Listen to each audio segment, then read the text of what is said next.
Hello and welcome to Well Aware with Michigan Medicine. I'm Dr. Preeti Malani, the University of Michigan's Chief Health Officer and a professor of internal medicine in the Division of Infectious Diseases.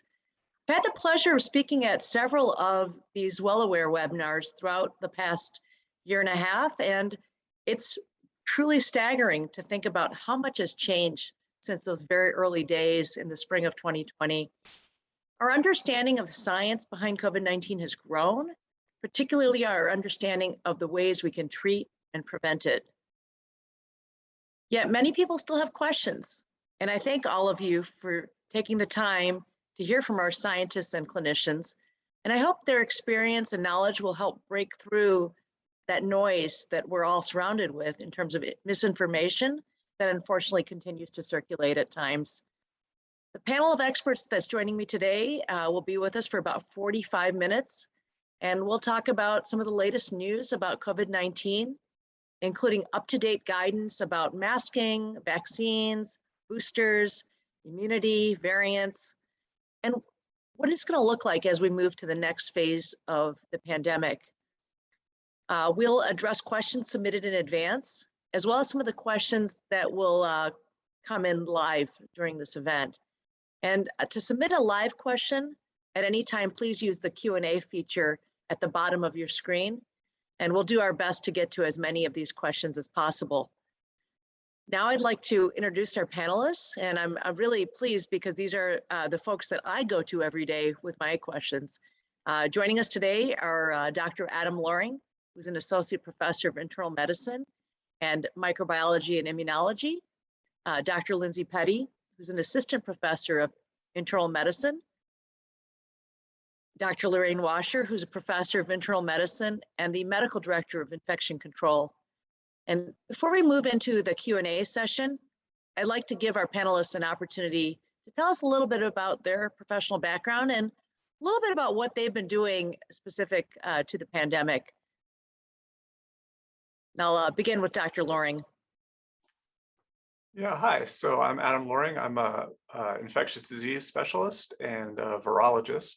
My research interest is how viruses evolve and spread, and more recently, how that relates to vaccines and how well we can keep up with the virus's evolution. And so over the last year and a half, we've been immersed in all things COVID. And so we'll share some of that with you today. And now I'll hand it over to my colleague, Dr. Petty. Thanks, Dr. Loring. So I'm Lindsey Petty. I'm also an infectious disease specialist, and I'm Associate Director of the Antimicrobial Stewardship Program and the Adult Lead Physician for the Ambulatory or Outpatient Antimicrobial Stewardship Program. And those hats that I wear lead to a lot of the work that I do day to day and also a lot of the research that I do. But with that, my main role with COVID has been really helping making sure that our patients admitted to Michigan Medicine Hospital are getting the treatment that we think in real time is the best treatment based off of available evidence. And this has been a group effort that I cannot take credit for. And honestly, it's because we have an amazing group of specialized ID pharmacists and ID physicians who have been since March, just like scouring the data on a daily basis and updating our guidelines in real time, which really are actually searchable through Google and the public. They're not behind a firewall, like you can see them. And we're very transparent with what we think is the best available evidence to treat. But with that too, then my other big hat has been helping with outpatient treatment utilizing monoclonal antibodies once those became available in November. And I am the director of the monoclonal antibody program at Michigan Medicine. And I think we'll end up having a question where we can talk a little bit more about that. So now I'd like to hand it over to Dr. Lorraine Washer. Great, thank you, Dr. Petty. I'm Lorraine Washer. I've been on faculty at the University of Michigan Medical School since about 2007, and currently a clinical professor of infectious disease in the internal medicine department. And as part of that, I care for a wide variety of patients with infections in both the hospital and clinic settings. But I'm also the medical director of infection prevention for Michigan Medicine. And in this role, I lead our Department of Infection Prevention and Epidemiology with a primary focus on prevention of healthcare associated infections. And that typically includes monitoring data and developing and implementing best practices and quality improvements to prevent healthcare associated infections that might occur with devices such as central lines or urinary catheters. But my work also includes any needed outbreak investigations, coordination with local and state public health authorities, and pandemic and emerging pathogen preparedness for the health system. And so during COVID, this included many things, but included recommending protocols for COVID testing, isolation practices, personal protective equipment for all of our staff here at the health system. And I've also served together with Dr. Milani as a subject matter expert for the University of Michigan's COVID Campus Health Response Committee. So now I'd like to hand this back over to Dr. Milani, who will start the question and answer session. Yeah, thank you. I don't say this lightly, but these three are, really just some of the best people I know, but also some of the people who have just been at it every single day since the beginning, really since January of 2020. So thank you all for what you do. And thank you everyone who's tuned in today. We're really fortunate to have such great people and such great expertise to talk about our favorite topic, COVID. And so we'll start with the questions that have come in. And I'd like to just note again that the presenters cannot give direct patient recommendations, but they can give general advice. And we're going to try to hit on some of the topics that really have generated a lot of interest. And we actually got multiple questions on some of these. And I'm going to go back to Dr. Washer for the first question. And this is one, Dr. Washer, really that people are asking around is really pregnancy and vaccination. Is it safe to get vaccinated once pregnant, or if you're thinking about getting pregnant? Yes, really important question. Really important for those who are in those situations to be aware of the recommendations and to make sure that they have their questions or concerns answered. But COVID-19 vaccination is recommended for everyone who's 12 and older, including people who are pregnant, people who are breastfeeding, trying to get pregnant now, or might become pregnant in the future. And this is important because we know that cases of COVID infection in pregnant people have a higher risk of severe disease, including a twofold increased risk of admission to the intensive care unit and a 70% increase of risk of death. In addition, pregnant people with COVID are at increased risk of adverse pregnancy outcomes that could include preterm birth, stillbirth, or admission to the ICU of their newborn, who could also be infected with COVID. We know also, though, that the evidence about the safety and efficacy of vaccination during pregnancy has been growing. These data really suggest that the benefits of receiving a COVID vaccine outweigh any known or potential risks of vaccination during pregnancy. And I'll also add that there's currently no evidence that any vaccine, including the COVID-19 vaccines, causes fertility problems in women or men.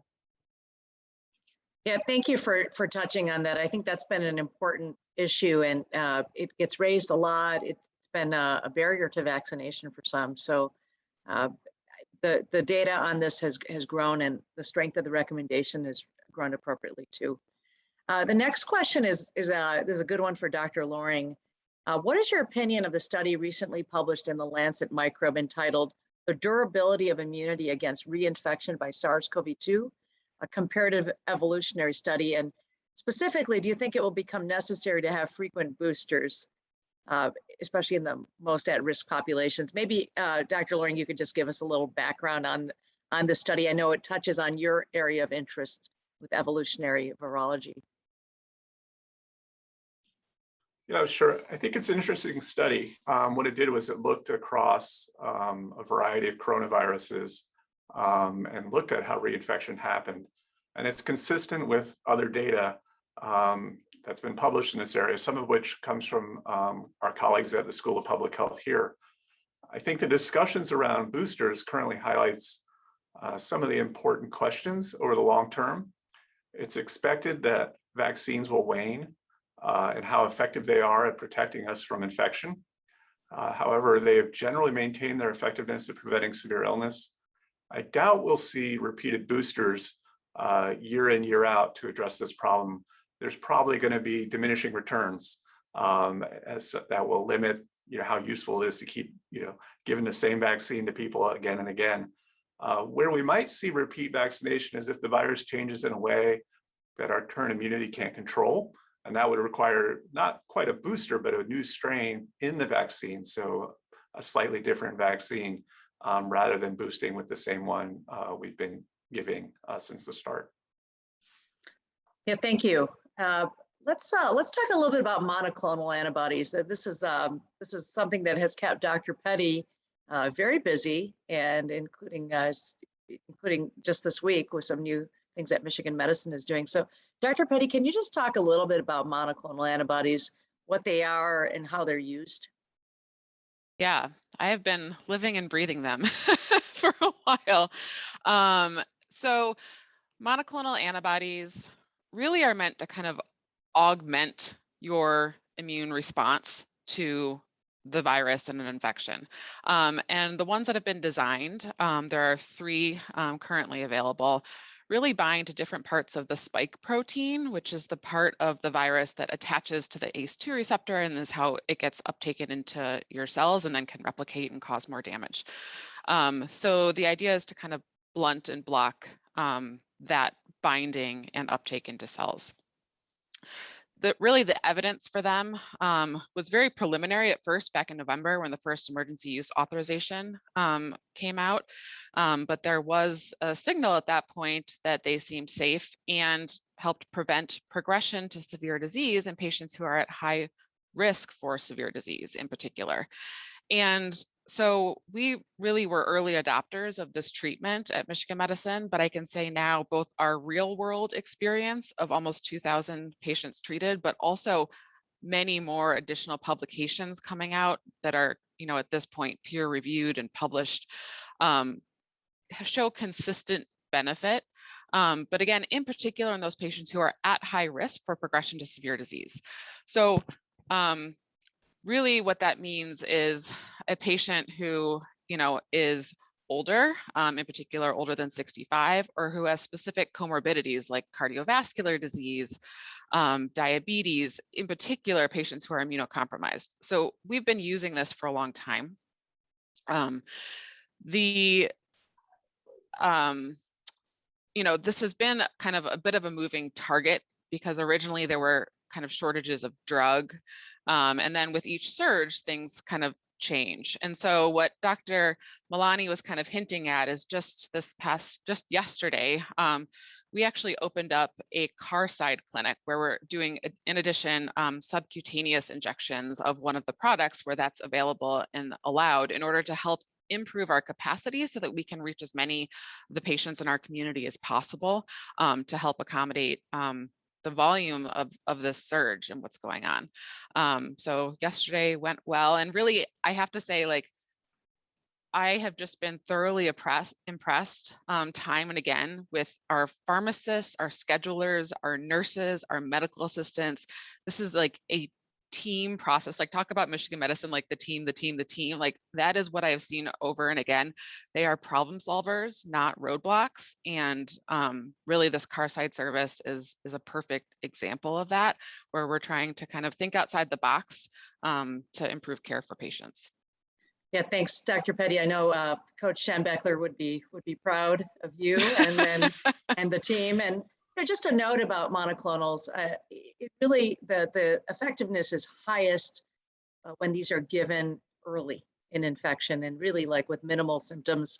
And, this will get a little bit too much into detail, but I just feel like we should mention that this is not a replacement for vaccination among those who are eligible for vaccination. And again, I think it's a great example of how we have to pivot and move and change when the pandemic changes. So Dr. Washer, I know this has come up, home testing for COVID. So what do you do? What do you do in terms of seeking medical help if someone at home has a positive test? Right. Okay, thanks. Sorry. So, any test so the testing may be done in response to symptoms, in which case, if someone has a positive test in response to symptoms that are concerning for COVID, If it's a home test, or if it's a commercial test from a pharmacy, or one that your doctor provides, those people should first and foremost isolate themselves to prevent spread to others. And that includes wearing a mask themselves and others in the household wearing a mask. Then, if they're symptomatic and the home test is positive, it's very likely that it's a true positive, and they should behave as such. So they're isolating, and likely a good idea to talk to your medical provider, your doctor, if it's a Michigan medicine doctor, primary care doctor, because you may be a candidate for one of those monoclonal antibodies for early treatment that Dr. Petty had mentioned. And in particular, you may have questions about what else to watch out for. But if you're having mild symptoms, headache, cough, sore throat, fever, and no respiratory symptoms, or only mild cough, no hypoxia, for instance, or low oxygen levels, then you may be able to tough it out at home. I do recommend that almost every patient that I have who's told me about their COVID diagnosis, or we've made the diagnosis for and is at home, do get a hold of a pulse oximeter and monitor their oxygen concentrations. And if those fall low, below 92% or so, that's a signal that you probably need to have medical care. You might need to be admitted, and you might need other therapies that Dr. Petty had talked about as an inpatient.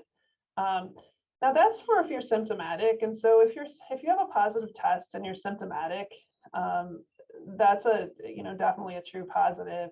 If you're doing a home test because you've been exposed to someone and it's positive, you should also act as if that's potentially positive as well. And then if you're asymptomatic and you haven't been exposed to anyone and it's positive, those are the cases where sometimes those may represent a false positive test, and you might wish to act as if you're positive, but also get a confirmatory PCR test. Thank you. Can I jump in, Dr. Milani? Yeah, Dr. please. Washer brought up a thing that I think is important, and as did you. In thinking about monoclonal antibodies, again, sooner treatment is better. And so what we do is, specifically, if you have the test done at Michigan Medicine and you have those eligible comorbidities, we're going to find you and call you. But if you do the test at home, we don't know unless you call your doctor. So if you call your doctor, then they put in that information and then we can find you. So it may be that, you're young and otherwise healthy, and supportive care and kind of all those different things that Dr. Washer was mentioning are the only thing that'll be recommended. But again, we won't know unless you talk to your doctor. Yeah, thank you. Right. And I think that, the role for home antigen testing has changed over time. And I think that in several scenarios, it's actually really helpful. For instance, in children who have pretty mild symptoms and it's, isn't really clear whether they're sick or not, sometimes a home antigen test being negative could be helpful. I think that if you're trying to monitor yourself frequently after an exposure, it can be helpful. It is recommended that after an exposure, you test yourself or be tested for COVID 3 to 5 days after an exposure, regardless of whether you're vaccinated or not. And if you're not vaccinated, and you've had an exposure to someone else who's had COVID, you can test yourself in 3 to 5 days, but you should actually quarantine as well after that exposure. As the mother of a 5 and 8-year-old, we've done a lot of home rapid tests because all those other respiratory viruses are also tenacious. So, yeah, I think that these tests have really been helping families figure out how to get back to some of the things that they need to do. And speaking of which, I just want to ask a question around, we're hard to believe, but we're getting into the holidays pretty soon, and safe holiday gatherings are something that we got a lot of questions on. And last year, families like mine actually really didn't get together, and I think that this year there's this desire to go all out, especially as people are vaccinated. But I'm gonna start with Dr. Washer again on this, and maybe get input from the other two also. What are some strategies for safe holiday gatherings? So I'll start it, and I think that I'll talk a little bit about travel first, and then because there's a travel component, and then there's what do you do once you're around your family. Maybe I'll let Adam and Lindsey talk about that part. But as with regards to travel, I think that the CDC, number one, recommends that if you're not fully vaccinated, that you don't travel, even domestically. And we know that that may not be the route that many choose to take, especially after not seeing family for a couple of years now. But if you do travel and you're not vaccinated, it is recommended that you get tested for COVID 1 to 3 days before you leave for travel. Monitor yourself for symptoms as usual, and test yourself again 3 to 5 days after you get back from travel, just to try to understand if you've been exposed and if you're going to expose others. And then if you are already vaccinated, you don't need to test yourself prior to travel, and unless you choose to, and because you're around somebody who's at high risk and you're concerned. And you should continue to monitor yourself for symptoms, but you may want to test yourself when you come back, but that's not absolutely required. So the other things I think, though, really are about what do you do when you're getting together with family or friends. And as last year, we did a lot of outdoor stuff, and hopefully we can continue to do that. That's a much lower risk of transmission. And then when you're indoors, I think the suggestion is, how many people should you really get together at once? Should you require they all be vaccinated? Maybe. That's not always possible. And what should you do with masks when you're having people come into your home? And so my personal approach, and I'll just share this with you, is that in general, if I was going to have more than one family in my house for the holidays, I would want to be very clear that anyone who is eligible for vaccination was vaccinated, and that if everybody wasn't vaccinated, I would very highly encourage everyone to wear a mask indoors. And I can do that because I'm a hospital epidemiologist, and people expect me to make those kind of recommendations. And I know that it may be harder, for other individuals. But really, if I'm going to have people that I'm not usually around, I don't really want COVID to ruin my holidays. So. Yeah, Dr. Petty, Dr. Loring, do you have anything to add? Obviously this is complex, and I think families have to sort of decide how much risk is acceptable to them. And I particularly, one of the things Dr. Loring has said throughout the pandemic, really regards vaccination, is that it's not just about protecting yourself, it's about protecting everyone around you. And I'm just going to give the floor to either of them to chat a little bit more about safe holiday gatherings. So I mentioned I have a 5 and a 9-year-old, so also I may feel differently about Thanksgiving than I do about Christmas, depending on what comes from meetings coming up. But I think this is also a space where, again, that rapid at-home testing may be a useful tool in your toolbox to think about when people are gathering, because there's good data that if you are at viral levels high enough to really be infectious, that those are pretty good and accurate tests. And so I think that can be another tool used if you have access to those tests. But obviously, I mean, I like search Walmart and CVS and order them as soon as they're available again. So they're not always available, unfortunately. Anything to add, Dr. Loring? No, I think I would just echo a little bit of what both Dr. Petty and Dr. Washer said, that it's about knowing a little bit about the risks, and every family's situation is going to be different, and it's going to be challenging for people to do everything in terms of reducing risk. And so making use of the resources, knowing who's coming, what their networks are like, are they vaccinated, and then layering on rapid testing, if home testing if available, to provide an extra sense of security about your gathering. Yeah, I'll just kind of make a plug for vaccination for folks who still are thinking about it and maybe haven't gotten around to it, or they have children that are eligible but just not yet vaccinated. I'm thinking particularly the 12 to 16-year-olds.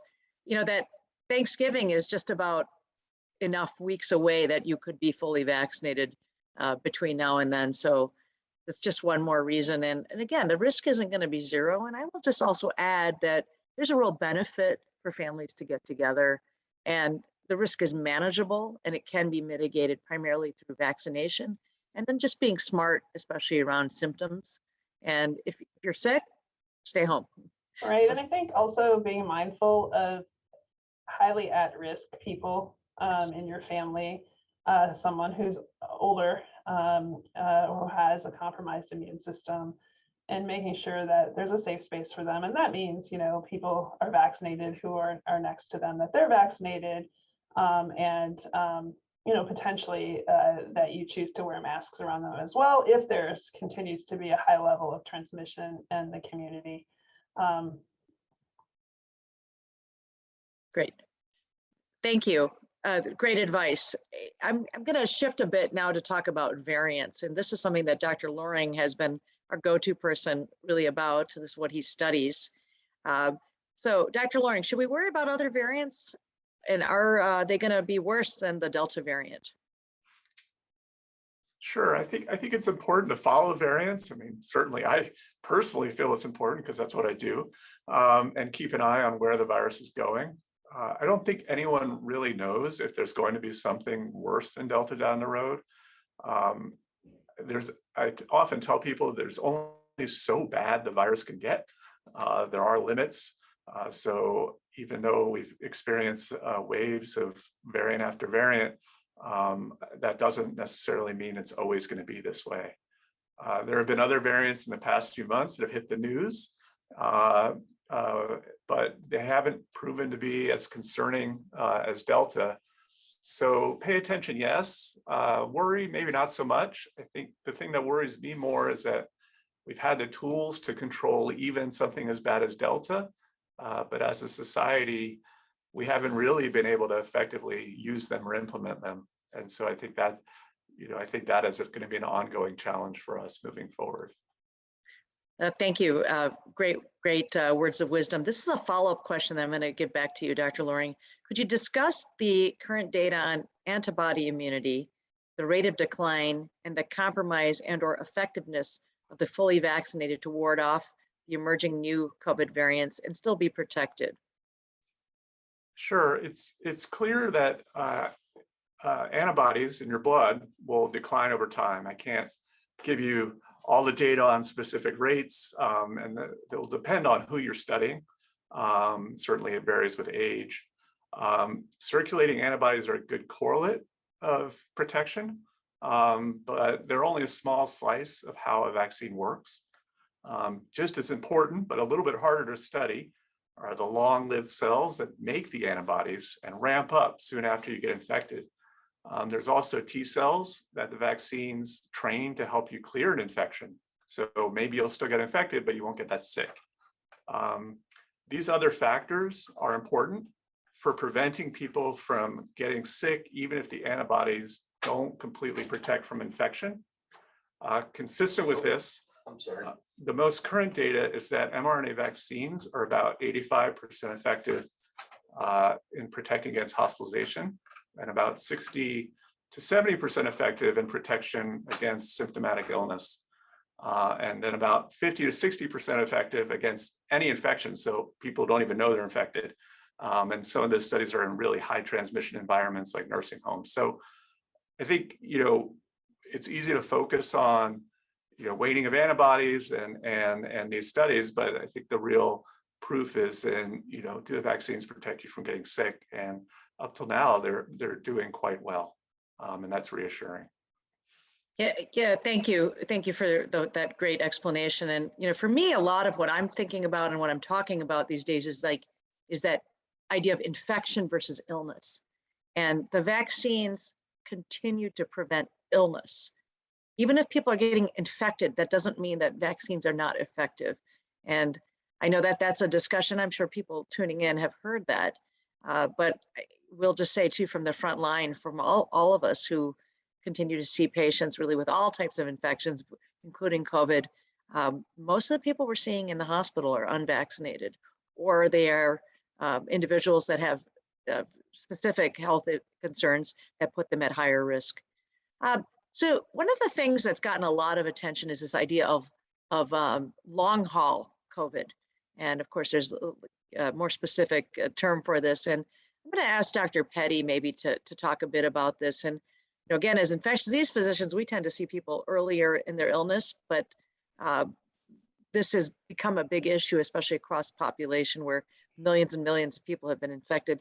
What advances have been made, Dr. Petty, in our understanding of long haul COVID? Well, I think actually a really big step just happened this week, which is that the WHO created a definition for this kind of heterogeneous group that's been out there. And they are specifically calling it post-COVID-19 condition. And with that definition, it makes it easier to report on this and to do research on this. And so I think that's a really important step moving forward. There's a lot of theories at this point about what causes these kind of this conglomeration and a heterogeneous group of symptoms, some involving kind of scarring to the organ, but a lot of the symptoms are actually really non-specific and like a bone draining fatigue. And so there's thoughts about kind of viral reservoirs potentially in the body, or really more of like an immune system dysregulation that goes on. There's some preliminary data. There's a scientist at Yale, a physician at Yale, Dr. Iwasaki, and I hope I'm pronouncing her name correctly, but looking at vaccination as kind of a treatment for post-COVID-19 condition, trying to use that term now, and showing that like 30 to 40% of patients have improvement in their symptoms after vaccination, but that's not true for all. And it looks like, I think she's really helping lead kind of a collaborative to study this and to kind of investigate that question. We also have a post-COVID clinic, multidisciplinary clinic at Michigan Medicine that has kind of a wide variety of specialists involved, including potentially rheumatology, endocrinology, critical care, infectious disease, physical therapy, and other things that I think has been very popular and is a good tool as well.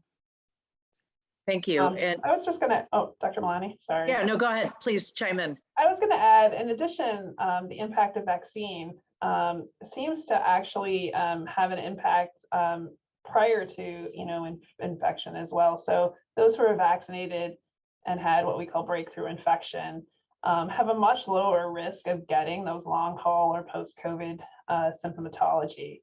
And it's about a 50% decreased risk, at least according to one study.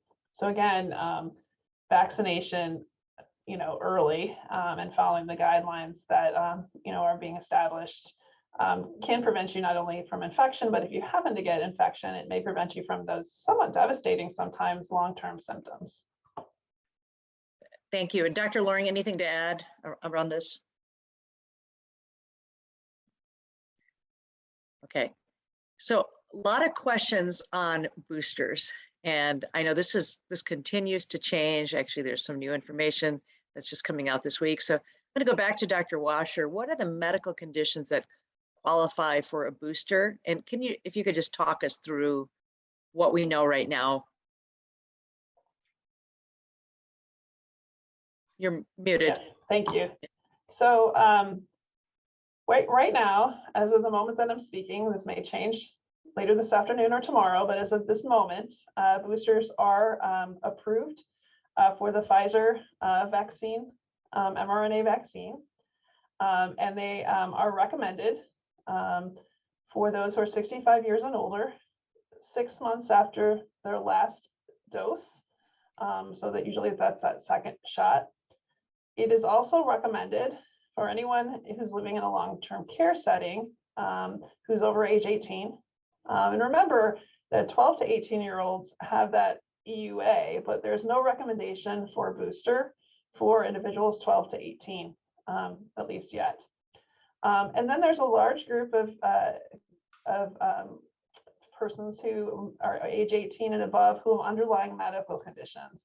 And that list is pretty broad, and it's probably not all inclusive as well, but it includes things like cancer, particularly if it's recent or you've been treated for cancer, chronic kidney disease, dialysis patients, chronic lung disease of any kind, dementia, other neurologic conditions, recent stroke, Down syndrome, or other developmental conditions, heart conditions, HIV, any immunocompromised status, liver disease, and a large one that affects many people are being overweight or obese.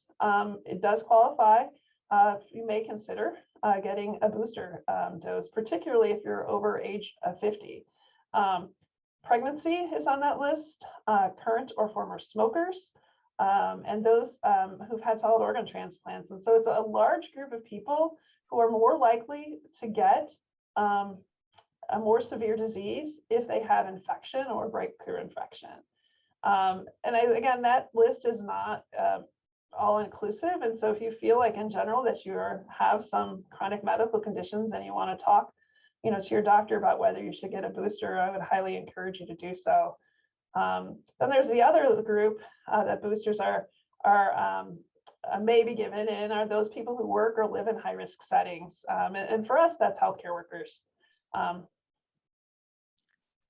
Yeah, part of that again is really to protect the workforce. Yep. And we're seeing that sometimes, and we saw that early on, not necessarily in Michigan medicine, but around the country, where there was just so much COVID circulating that you couldn't have enough people to take care of patients. So, I will just point out that, we can't boost our way out of the pandemic. And although third doses or booster doses may be appropriate for some people, we also need to really think about first doses in people who haven't gotten vaccinated to date. I'm going to ask a second part of this question, and this came in a variety of questions. And Dr. Loring, I'm wondering if you can address this. The data so far are really on Pfizer, and some people have asked about Moderna, about J&J, and also the mixing study, the mixing and matching study, which again, I did see a press release on it. I haven't seen the full study yet, but can you tell us what we know about this? Sure. I think as everyone, many listening, and I'm sure everyone, all our panelists know, this is changing a lot. There's lots of data coming in. As Dr. Washer indicated, the FDA panel is meeting today as we speak to talk about the J&J and Moderna vaccines and boosters. So by the end of the day, you might hear something different.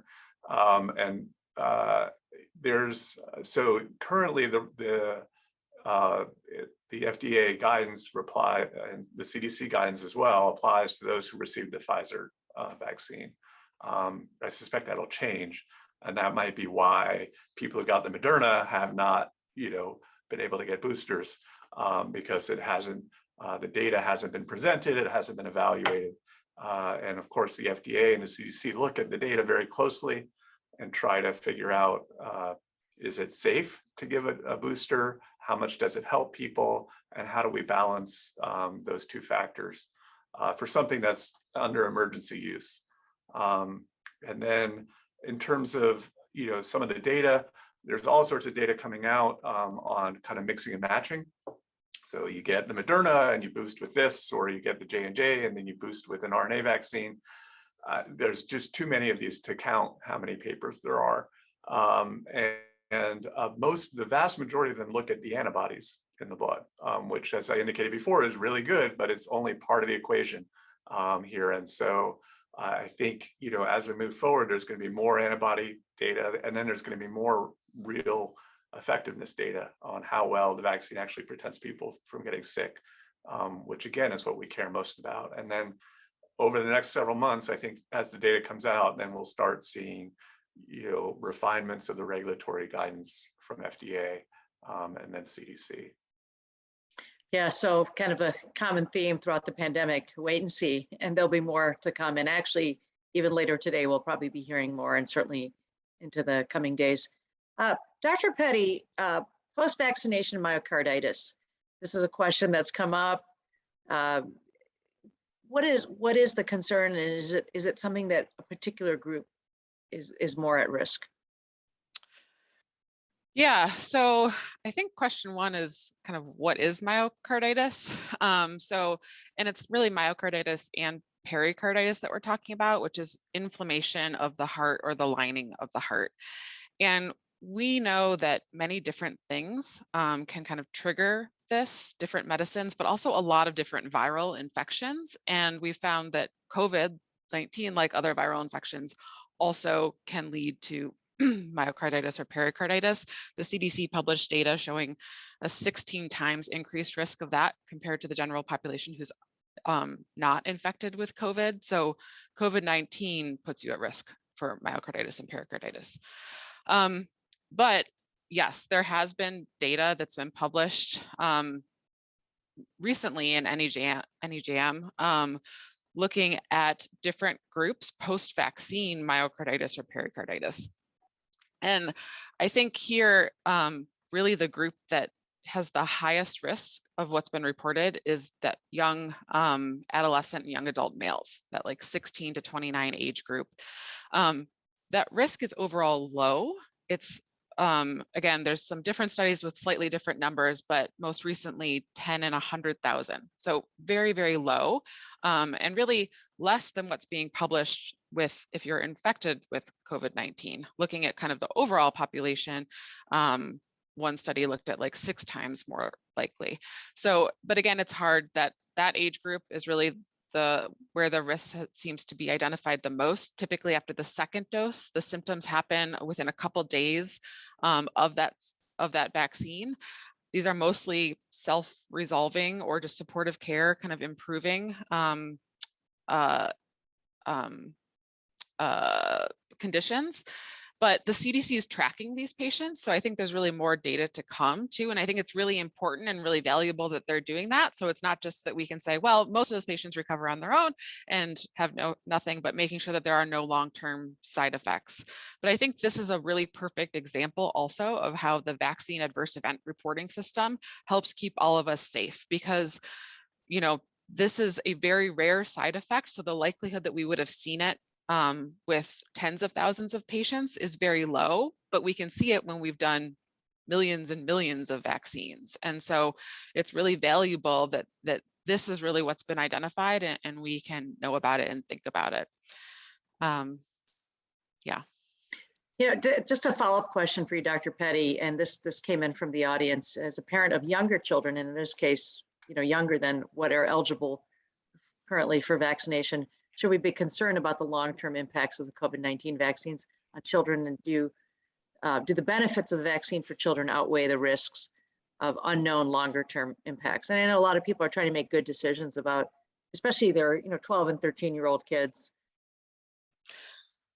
Yeah, I think this kind of goes back to what I was just saying. So if you think about kind of all the other vaccines that we have that we use for all of our children, there really aren't things that pop up that have been actually attributable to vaccines that happen after 1 to 2 months. So we now have data in adults more than a year that nothing is kind of popping up later. What we're looking for with these vaccine adverse events are these rare things that happen that we're only going to see when many, many, many people have been vaccinated.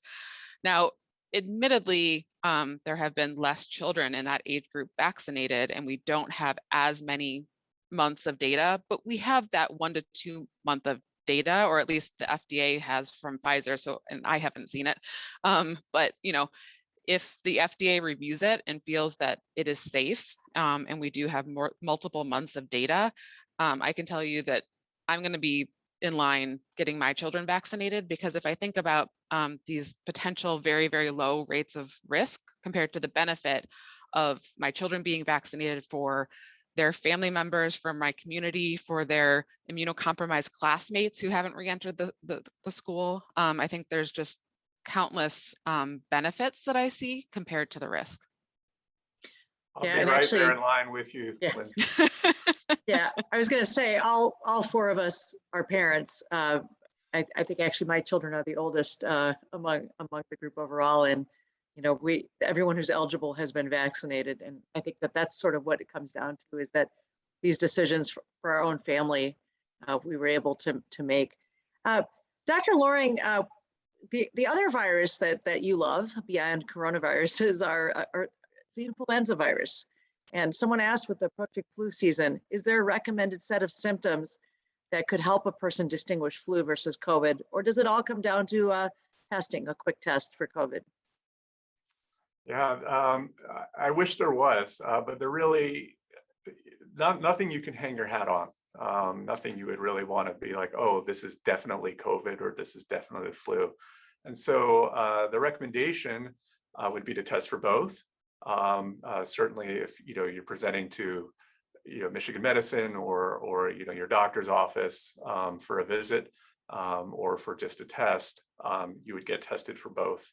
And I know Dr. Washer's team has been steadily updating testing systems and protocols and pipelines to kind of make this work in the coming flu season.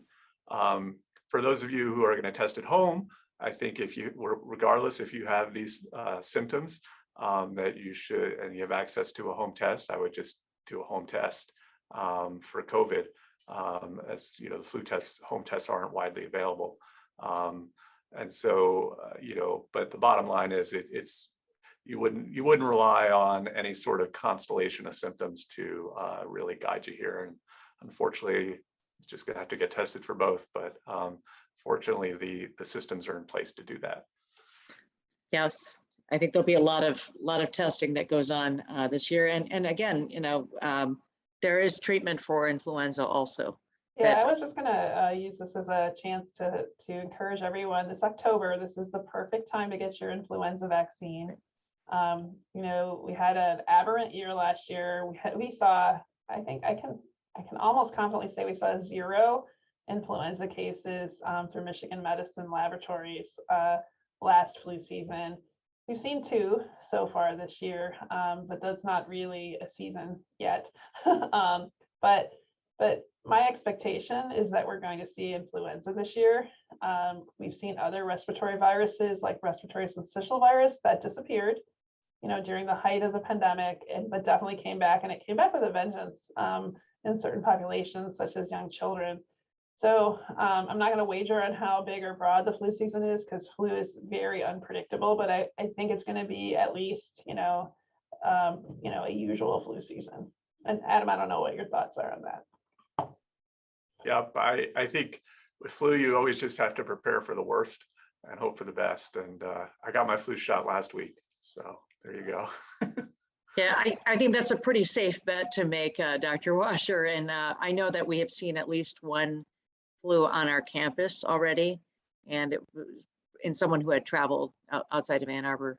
So, and again, it is flu shot season. Speaking of which, Dr. Washer, 2 quick questions. How soon after recovery from COVID-19 can one get the vaccine? That's one question. And then related is there any reason not to get the flu shot at the same time as a COVID booster? Yeah, so I think the first question is fairly straightforward. So a person who's got COVID-19 infection can get a COVID-19 vaccine as early as 10 days after they were diagnosed with COVID. And that's because the isolation period for COVID infection is 10 days for most people, as long as their symptoms have improved significantly and the fevers have resolved. And so, as early as 10 days, someone can get a COVID vaccine after having been infected. The other question that you asked was about whether individuals can get both the COVID vaccine and the influenza vaccine together.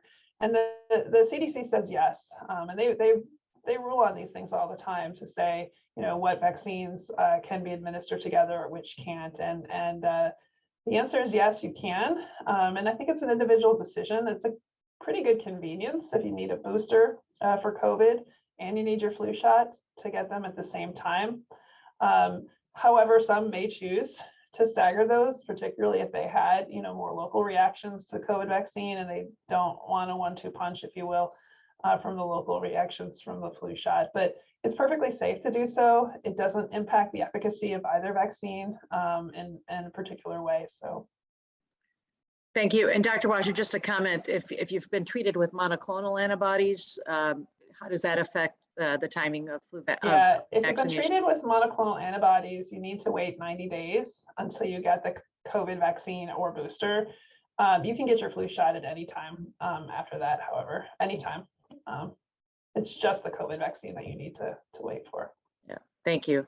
And Dr. Loring, is work underway to adapt either of the mRNA vaccines to new variants? Yeah, it's a great question. This work's been ongoing for several months at least. The mRNA vaccines and even the adenovirus vector vaccines, so the J&J, are much easier to update than traditional vaccines. It takes much less time in production. And studies are underway for vaccines that specifically contain, the code for the new variants. What we don't know yet from a scientific or regulatory perspective is whether this will be necessary in the future. The virus will continue to mutate, but we don't know yet if it will mutate sufficiently that the current vaccines won't provide adequate protection. But so it's good that both the scientific and regulatory groundwork is being laid, so that if there does need to be a change, they'll be able to do it in relatively short time scale. Yeah, thank you. And Dr. Petty, when is vaccine expected for infants through 4-year-olds, or for that matter, just younger kids in general? And I know this is something that you've been following closely. Yeah, as an eager parent. Yeah, I mean, there's going to be a conversation or, a meeting and discussion and review of the data on October 26th for that 5 to 11-year-old age range. And so my understanding is, potentially early November for that group. Then what I've heard from just published from Pfizer's CEO is that shortly after that, by the end of the year, potentially that next group that was studied, which is the 2 to 4-year-old group. And then following that, that 6-month to 2-year-old group. So I think, if all the stars align, maybe kind of February, March, but, potentially a little bit later than that too. Thank you. This is a really good question. Are vaccinated seniors doing okay now? When infected, are vaccinated seniors doing okay now when infected with COVID? I'm tired of feeling scared. Dr. Washer, you want to take that one? I will say that most vaccinated seniors who develop infection are having mild infectious symptoms. So there is breakthrough infections. The rate may be slightly higher for those age 65 and up. Of those people who have had, are sick enough to be in the hospital with COVID infection, as Dr. Malani talked about, the majority of those people are unvaccinated or not fully vaccinated individuals. However, the small number of people that we see who have been fully vaccinated and still develop COVID and get sick enough to come into the hospital, there are, some of those individuals are have a risk factor of being older and or have underlying lung disease or have immune suppression, and sort of the patterns that we've seen. I think that this is where, using layers of protection and being thoughtful, while gradually opening up your ability to enjoy your life a little bit are really important. And this is where early diagnosis also is important. So not sitting at home, wondering whether you have COVID, getting a test early if you have symptoms, even if they're mild. And if you have mild symptoms and you're, age greater than 65, you certainly should inquire about the use of monoclonal antibodies, because they substantially decrease your risk of needing to come into the hospital. Thank you. And, I just, some of the work that I do outside of infectious disease is really around social isolation and loneliness. And I think that is also a real risk to people's health. So if you're fully vaccinated, older adults, especially if you've had your third dose vaccine, your booster, and people around you are also fully vaccinated, monitor your symptoms, get together in small groups, do your best to stay engaged and avoid that isolation, because that is every bit as much of a risk in my mind as the risk of COVID, especially if you're fully vaccinated and with those important caveats. So I'm sorry that you're feeling scared, and I hope things get better for families soon. And I'm gonna shift to like a last question. I'm gonna hear from all of you is what can we expect a year from now? And maybe I'll start with Dr. Loring. Gosh, I'll preface by saying I'm terrible at predictions. I'm usually wrong. So I think, I don't know, I think a year from now, it's going to look vastly different. I think we're going to be in some sort of rhythm, and that I think COVID won't be, disrupting our lives, at least in the US, as much as it has. And we will know a lot more about how to, manage the changes in the virus and the changes in what to do, and we'll have better treatments even at that point. And we'll have better vaccines, I'm sure. And so I think we'll start feeling like it's just another thing, another health issue, another something that's out there that we're watching and concerned about, but not something that's turning society upside down.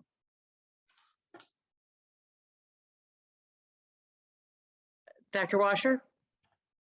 Yeah, I'm not that great at predictions either. I think that it's easier to make predictions for 10 years from now than 1 year from now. I think 10 years from now, I think this will be something that we live with, like we do many other viruses, but that isn't something that we talk about every day on the news. So, but in 1 year, I'm actually really interested to see what some of these outpatient treatments, other outpatient treatments like oral antivirals might do to the landscape, to try to, again, prevent people from getting critically sick with COVID. I'm really interested to see, how the rest of the school year plays out this year, especially in areas that have highly vaccinated communities, and whether we're able to keep kids in school and keep them healthy. I think in many areas that experiment is going very well. I think that what I'd like to be able to say is that this will be sort of a manageable threat at this time next year, that we won't be worried about hospital capacity as a result of COVID, et cetera. I don't know whether we'll yet be to like a seasonal COVID season yet by next year. I think it's actually probably too soon, unless we see even more significant immunization across the country. Thank you. And finally, Dr. Petty. Yeah, I would say I don't have much to add on top of Dr. Loring and Dr. Washer, but I would say as a transplant infectious disease doctor too, I really still think about those immunocompromised patients and what life will be like for them a year from now, which I think is still going to be very different than what life is like for people who are not immune compromised.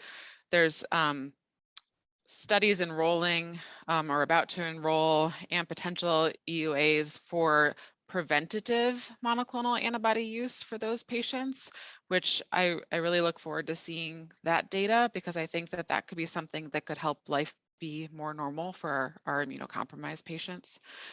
And I guess like another question that I have in my mind, thinking to that like 10 years down the road too, is does this become more like other coronaviruses, or does this become more like influenza? And certainly those are going to be very different situations, because influenza, as Dr. Loring knows as an expert on this, still causes a lot of mortality and death every year in our population, other than last year, which was, totally different. And so I wonder, which path this will take. Thank you. So basically, we're all optimistic that things will look better in a year from now, but not quite 2019. So thank you for joining us today and for your engagement, your interest, and all of your support. As usual, great questions, and we tried to get through as many as we could. I hope everyone found this session informative, and that you learned some things that can help you move forward with your lives during a pandemic. As a reminder, a recording of this webinar will be sent in a follow-up email to all of you who registered, including a link to support our Infectious Diseases Vision Research Fund. We hope you consider contributing to that effort, and you heard from several of our hardworking faculty doing really great work, providing outstanding care, and really doing research that is helping inform the next steps of the pandemic. Speaking of next steps, the next Well Aware for Michigan Medicine webinar is going to take place on November 11th, and you can expect an invitation by email in a couple weeks. So please stay healthy, stay safe. Thank you, and go blue.